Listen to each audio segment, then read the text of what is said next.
It's 50 days to a new decade. What were your best moments of this decade? Got a really good haircut. This is life-changing. I had been using those shit chop shops like Sports Clips and Supercuts, and was just perpetually unhappy about how my hair turned out. Got my hair cut by a different person straight out of school every time.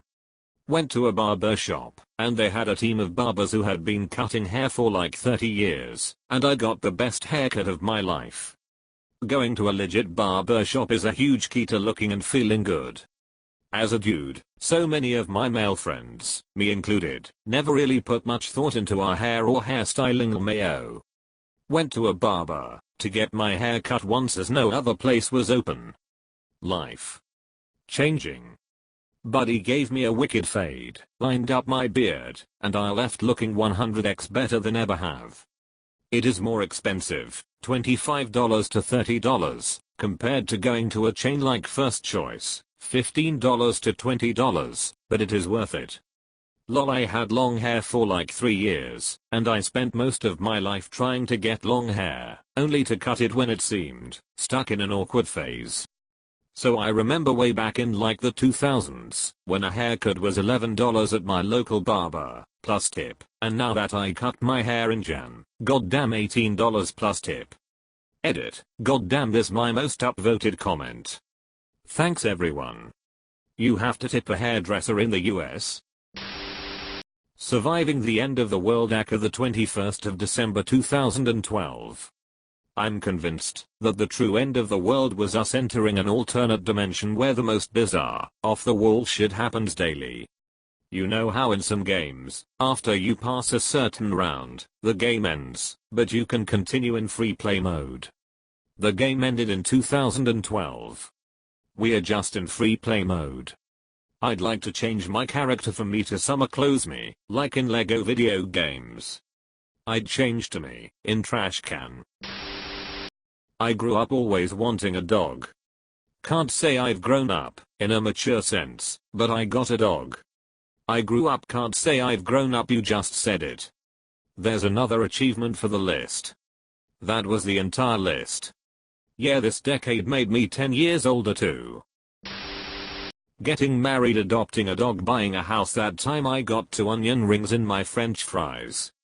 Everything else pales in comparison to the last one. The 2 onion rings were probably an omen to show 2 wedding rings. A solid maybe.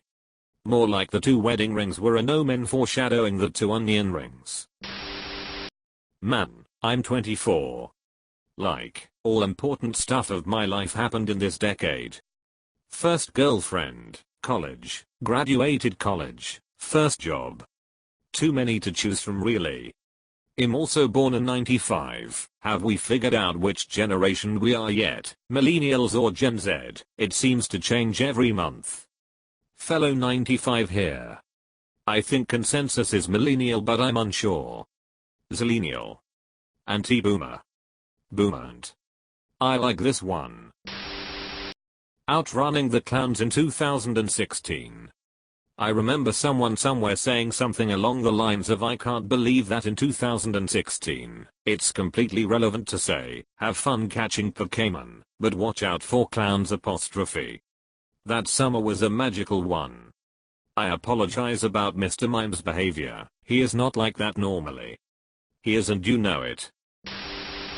The day I asked my crush of last 8 years, with whom I had planned my whole life without even telling her. And she said no. Finally, my child, you are free. It's a blow for sure, but now you've opened yourself up emotionally for someone even better. Or at least that's what I keep telling myself. Graduated high school, moved across country by myself, got married, moved 3 more times, watched my mom leave her verbally abusive and lazy husband, and marry a much nicer man who has much more in common with her.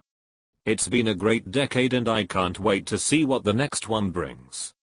I read that as watched my wife leave her verbally abusive and lazy husband, and was very confused. Self-awareness is rare. Finally kicking my opiate addiction's ass. Congrats. Thank you. 3 years and I'm not looking back.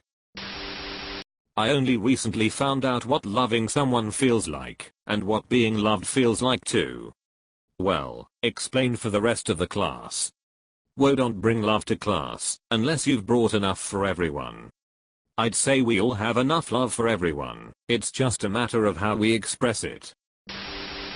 I told my best friend of 5 years I had feelings in March.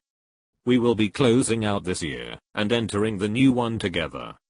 Wish I had feelings. I once didn't have feelings. Married a psychologist. Amusing that had tried to autocorrect a psychopath twice, and decade highlight number 1 was getting married, 2 and 3 were our kids, 4 was our dog. Now not only do I have to have feelings, but I also have to talk about them. Some days, not having feelings may be preferable. The first time I paid off all my outgoing expenses for the month by writing fiction. It's what I wanted to do ever since I was a kid, and let me tell you, boys and girls, there's not a feeling in the world like it. It's been my full-time job for about 6 years now, and I'm grateful every day. May I ask name of the title/titles? Might check it out. Anyway, great achievements, congratulations. Most of my stuff is linked over on my subreddit. It's largely romance, with a bit of smut sprinkled over the top. You know, for flavor. Just wanted to say the way you described smut as like a small sprinkling of salt made my day.